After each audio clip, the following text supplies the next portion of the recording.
Hi, my name is Seth and this is a video inspection of a John Deere 310D.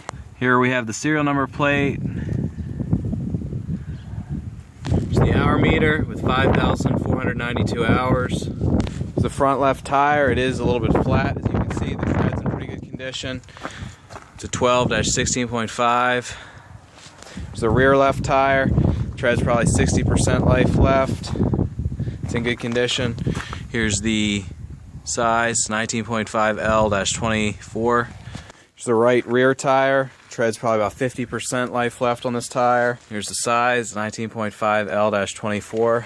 And here's the front right tire. It's in good condition, very good condition.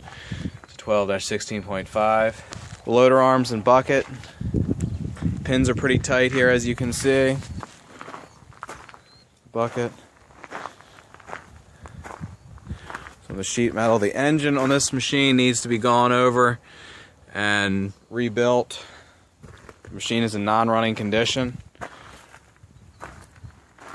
The outriggers, the backhoe is in good condition. No major play in the pins.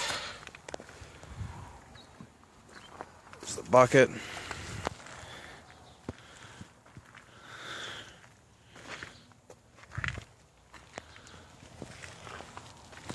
There's the seat. The seat's in pretty nice shape, except for the right armrest.